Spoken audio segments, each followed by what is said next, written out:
जय माता दी फ्रेंड्स। अभी हम लोग मानव कल्याण में सूक्ष्मजीव से संबंधित कुछ महत्वपूर्ण बिंदुओं को देखेंगे। तो स्टार्ट करते हैं हम लोग। सूक्ष्मजीवों द्वारा बनाया गया घरेलू उत्पाद। ऐसा कौन कौन सा उत्पाद है जो सूक्ष्मजीवों द्वारा घरेलू रूप से तैयार किया जाता है? तो नंबर 1 दही।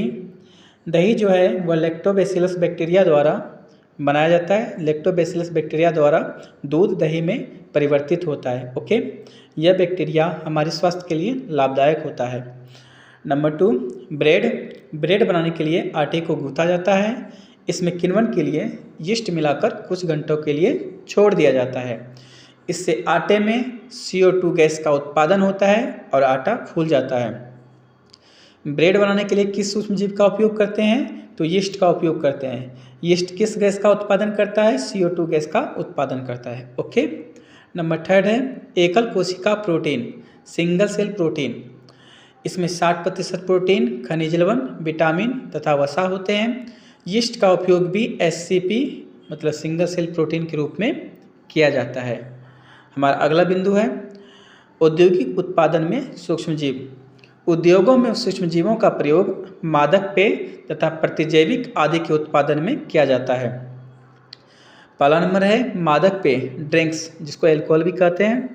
विभिन्न प्रकार के एल्कोहल का उत्पादन सूक्ष्मजीवों द्वारा किण्वन से होता है। ओके, सूक्ष्मजीवों द्वारा किण्वन से ही एल्कोहल का उत्पादन होता है।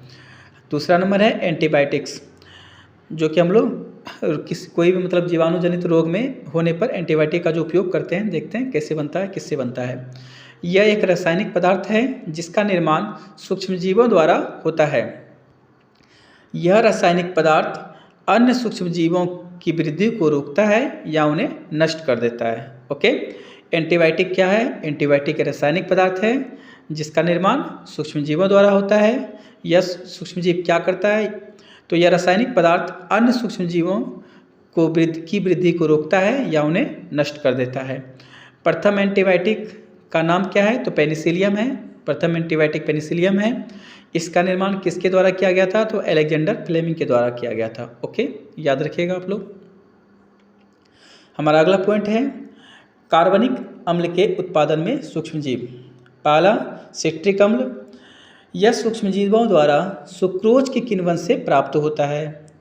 इसका उपयोग दवाइयों, खाद्य पदार्थों एवं रंगों के में किया जाता है। सिट्रिक अम्ल का जो उत्पादन होता है वह किसके किण्वन से होता है? तो सूक्ष्मजीवों द्वारा सुक्रोज के किण्वन से सिट्रिक अम्ल का उत्पादन होता है। उपयोग कहाँ कहाँ होगा? तो दवाइयों, खाद्य पदार्थों एवं रंगों में। दूसरा नंबर है एसिटिक अम्ल। इसे सिरका अम्ल भी कहते हैं। याद रखेंगे हम लोग। यह 2 चरणों में तैयार होता है। प्रथम चरण में कार्बोहाइड्रेट को यीस्ट द्वारा किण्वित करने से एल्कोहल बनता है।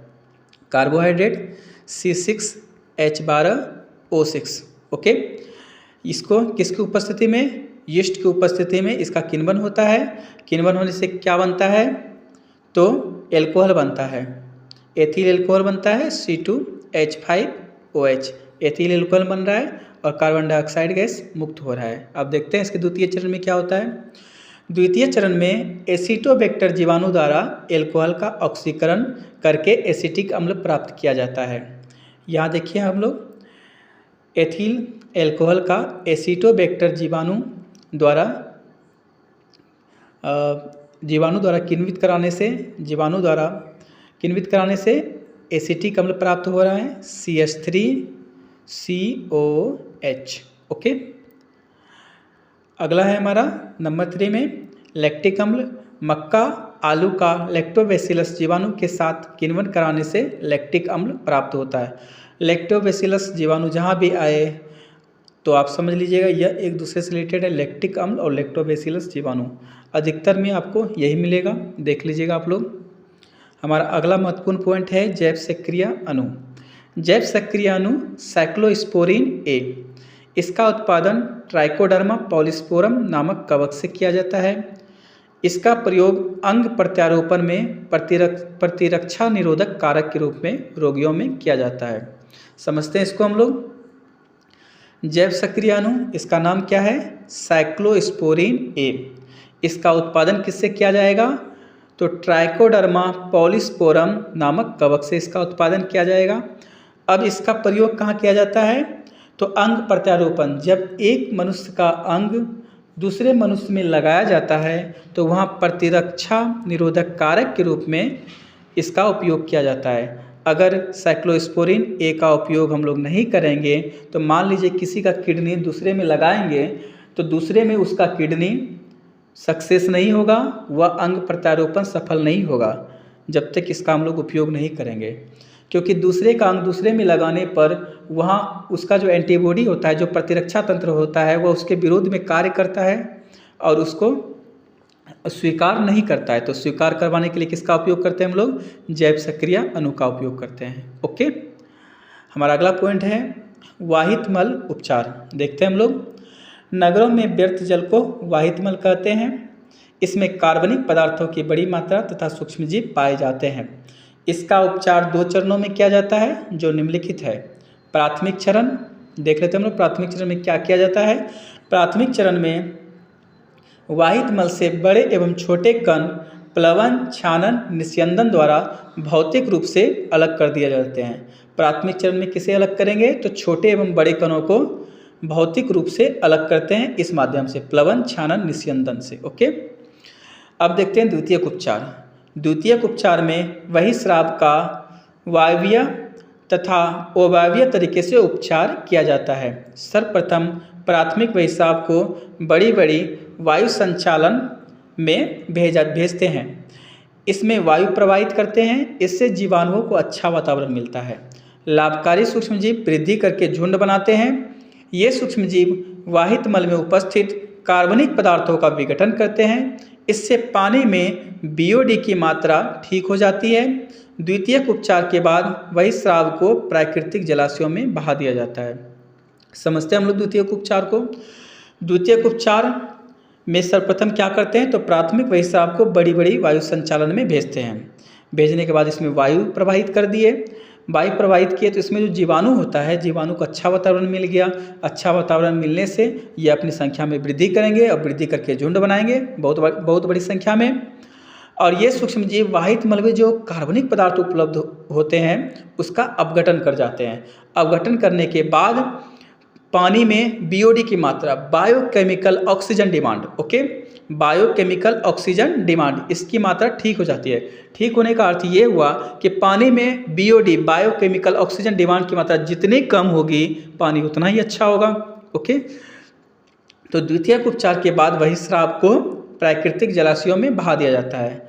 क्योंकि पानी शुद्ध हो जाता है तो इसको प्राकृतिक जलाशय में बहा दिया जाता है।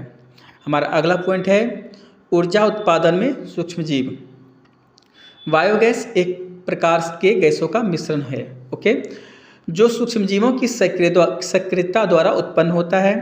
कुछ जीवाणु जो सेल्यूलोजीय पदार्थों पर अवायवीय रूप से उगते हैं वह CO2 तथा H2 के साथ साथ काफ़ी मात्रा में मीथेन गैस उत्पन्न करते हैं। इन सभी सूक्ष्मजीवों को मीथेनोजेन कहते हैं। यहाँ पे एक पॉइंट बनता है, मीथेनोजेन किसे कहते हैं? तो याद रखिएगा आप लोग, वैसे सूक्ष्मजीव जो मीथेन का उत्पादन करते हैं मीथेनोजेन कहलाते हैं। ओके, गोबर का प्रयोग बायोगैस पैदा करने में किया जाता है, इसे गोबर गैस भी कहा जाता है। आगे बढ़ते हैं हम लोग।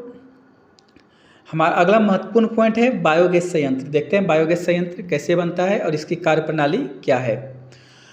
बायोगैस संयंत्र एक 10 से 15 फीट गहरा टैंक होता है जिसमें गोबर और जैविक अपशिष्ट भरा जाता है। देख लेते हैं हम लोग, यहाँ देखते हैं हम लोग, एक टैंक है, इसमें गोबर अपशिष्ट भरा जाता है। ओके, इसमें गोबर अपशिष्ट भरा जाता है। इसके ऊपर एक ढक्कन रखा होता है। टैंक में गैस बनती है, यहाँ से यहाँ आ गया यह, और यहाँ आने के बाद यहाँ पे इसका डाइजेस्टर होता है, यहाँ इसका पाचन होता है, यहाँ गैस बनेगा, गैस बनती है। टैंक में एक निकास पाइप जुड़ी होती है, निकास पाइप जुड़ी हुई है जिसकी सहायता से बायोगैस की आपूर्ति की जाती है। बायोगैस की आपूर्ति हो रही है। उपयोग की गई गोबर और अपशिष्ट को दूसरे निकास द्वार से निकाला जाता है। यहाँ पर जो उपयोग हो गया गोबर और अपशिष्ट जो यहाँ पर डाइजेस्ट हो गया, जिसका पाचन हो गया पाचन टैंक में, उसको यहाँ से निकास द्वार द्वारा निकाल दिया जाता है। निकालने के बाद यह सलग कहलाएगा या कीचड़ कहलाएगा। इसका उपयोग जैविक उर्वरक के रूप में किया जाता है। ओके, तो फिर से आप लोग समझिएगा। सबसे पहले बायोगैस संयंत्र 10 से 15 फीट गहरा एक टैंक होता है। इसमें गोबर और जैविक अपशिष्ट डाला जाता है। इसके बाद यह पाचक टैंक में आएगा। पाचक टैंक में इसका डाइजेस्टर होगा, मतलब पाचन होगा, और इससे गैस का निर्माण होगा। और इसके ऊपर एक निकास पाइप जुड़ी होती है जिससे कि गैस की आपूर्ति होती है। और डाइजेस्ट होने के बाद जो अपशिष्ट बचता है, अपशिष्ट एक निकास द्वार के द्वारा चला जाता है दूसरे टैंक में, और इसका भी उपयोग किया जाता है उर्वरक के रूप में। अब देखते हैं लाभ क्या क्या है, बायोगैस संयंत्र के क्या लाभ हैं। इसका पहला लाभ क्या है, इसका उपयोग ऊष्मा उत्पन्न करने वाले गैस स्टोव में किया जाता है। इसका उपयोग कहाँ किया जाता है, तो गैस स्टोव में किया जाता है ऊष्मा उत्पन्न करने के लिए। सेकेंड लाभ इसका उपयोग भोजन पकाने, उजाला करने एवं इंजनों को चलाने में किया जाता है, क्योंकि यह ऊर्जा का एक महत्वपूर्ण स्रोत है। तो इसका उपयोग कहाँ कहाँ होता है, तो भोजन पकाने, उजाला करने एवं इंजनों को चलाने में भी किया जाता है। बायोगैस बिना धुएं के साथ जलती है तथा अधिक मात्रा में ऊष्मा उत्पन्न करती है। इससे प्रदूषण नहीं होता है। तो एक तरह से हम लोग कह सकते हैं कि बायोगैस जो होता है वह एक महत्वपूर्ण संसाधन है, न क्योंकि यह न तो धुआं करता है, न इससे प्रदूषण होता है, और इससे अच्छी मात्रा में हमें ऊर्जा की प्राप्ति होती है। ओके, हमारा अगला पॉइंट है जैव उर्वरक के रूप में सूक्ष्म जीव। जैव उर्वरक एक प्रकार के जीव हैं जो मृदा की पोषक गुणवत्ता को बढ़ाते हैं। कुछ प्रमुख जैव उर्वरक निम्नलिखित हैं। पहला नंबर है नाइट्रोजन स्थिरीकरण जीवाणु। आप लोग पहले भी इसके बारे में पढ़े होंगे कुछ, देखते हैं हम लोग। राइजोबियम जीवाणु दलहन फसलों के लिए अति महत्वपूर्ण है। दलहन फसलों में जो जीवाणु पाया जाता है जो नाइट्रोजन स्थिरीकरण का काम करता है, उसका नाम क्या है, राइजोबियम। ओके, यह क्या करेगा, यह पौधे की जड़ों में नाइट्रोजन स्थिरीकरण का काम करता है। दूसरा नंबर है स्वतंत्र जीवी जीवाणु। मृदा में अनेक प्रकार के स्वतंत्र जीवी जीवाणु पाए जाते हैं। इसमें वायवीय तथा अवायवीय दोनों प्रकार के जीवाणु शामिल हैं। ओके, जैसे एजेटोबैक्टर, यह स्वतंत्र जीवी जीवाणु का एक उदाहरण है। नंबर थर्ड नाइट्रोजन स्थिरीकारक साइनोबैक्टीरिया। देखते हैं, ये एक महत्वपूर्ण सूक्ष्म जीव है जो कि हमारे पौधों के लिए बहुत उपयोगी है। कुछ साइनोबैक्टीरिया धान के खेतों में नाइट्रोजन स्थिरीकरण का कार्य करते हैं। नीलहरित शैवाल की लगभग 40 प्रजातियां नाइट्रोजन स्थिरीकरण का कार्य करने में सक्षम हैं। एनाबीना, नॉस्टॉक कुछ प्रमुख नाइट्रोजन स्थिरीकरण करने वाले नीलहरित शैवाल हैं। याद रखेंगे हम लोग कौन कौन सा, एनाबीना और नॉस्टॉक। यह क्या है, तो नाइट्रोजन स्थिरीकरण करने वाले नीलहरित शैवाल हैं, जो किसके अंतर्गत आता है, जो साइनोबैक्टीरिया के अंतर्गत आता है। ओके, अगला है हमारा चौथा नंबर माइकोराइजा। यह उच्च वर्गीय पादपों की जड़ों एवं कवकों के बीच का सहजीवी संबंध है। याद रखेंगे हम लोग, महत्वपूर्ण बात है ऑब्जेक्टिव के लिए। यह माइक्रोराइजा यह उच्च वर्गीय पादप की जड़ों तथा कवकों के बीच का सहजीवी संबंध है। एक प्रश्न लेते हैं हम लोग, उपापचय के दौरान सूक्ष्मजीव गैसों का निष्कासन करते हैं, उदाहरण द्वारा सिद्ध कीजिए। देखते हैं हम लोग, चावल, दाल, आटा। यहाँ आटा को काट कर यहाँ गेहूँ कर लीजिएगा। चावल, दाल, गेहूँ का बना आटा जिसका प्रयोग डोसा, ब्रेड और इडली बनाने में होता है। यह आटा जीवाणु द्वारा किण्वित होता है। आटा का फूला हुआ दिखना CO2 के उत्पादन के कारण होता है। ओके, देख रहे हैं हम लोग CO2 गैस का उत्पादन हो रहा है, किसके द्वारा, तो जीवाणु के द्वारा हो रहा है, सूक्ष्मजीव के द्वारा हो रहा है। इसका देख लें, सूत्र भी यहाँ पर दिया हुआ है। ये हमारा ग्लूकोज या कार्बोहाइड्रेट का सूत्र है। इसमें यीस्ट मिलाते हैं तो इससे किण्वन होता है, और क्या बनता है, तो यहाँ पर एथिल एल्कोहल, और देखिए गैस का उत्पादन होता है, CO2 गैस का उत्पादन होता है। यही तो हमारे प्रश्न में बोल रहा था, गैस का उत्पादन होता है, इसको सिद्ध करना था। ओके, अगला प्रश्न है हमारा, उन सूक्ष्मजीवों का नाम बताओ जिनसे साइक्लोस्पोरिन ए तथा स्टेटिन जो कि रक्त कोलेस्ट्रॉल नियंत्रण कारक का काम करता है, को प्राप्त किया जाता है। ओके। तो साइक्लोस्पोरिन ए, इसका जो उत्पादन किया जाता है वो ट्राइकोडर्मा पॉलीस्पोरम नामक कवक से। ओके, यह एक प्रकार का कवक है। ट्राइकोडर्मा पॉलीस्पोरम नामक कवक से साइक्लोस्पोरिन ए का उत्पादन किया जाता है। अभी हम लोग थोड़ा देर पहले ही इसका पढ़े हैं, इसके बारे में। प्रतिरक्षा निरोधक कारक के रूप में इसका उपयोग हम लोग करते थे। एक का किडनी जब दूसरे में लगा रहे थे या फिर एक का अंग दूसरे में लगा रहे थे तो उसमें साइक्लोस्पोरिन का उपयोग हम लोग कर रहे थे। ओके, आगे क्या है, स्टेटिन। स्टेटिन जो कि रक्त कोलेस्ट्रॉल नियंत्रण कारक का काम करता है, इसका उत्पादन मोनास्कस परफ्यूरियस के द्वारा होता है। याद रखेंगे, मोनास्कस परफ्यूरियस। ओके, तो यह रहा हमारा आज का टॉपिक। कुछ महत्वपूर्ण प्रश्न इसमें देख लिया एनसीईआरटी बेस्ड, और कुछ महत्वपूर्ण बिंदुओं को हम लोगों ने देख लिया। तो इसको आप लोग एक दो बार देख लीजिएगा और अच्छे समझ लीजिएगा।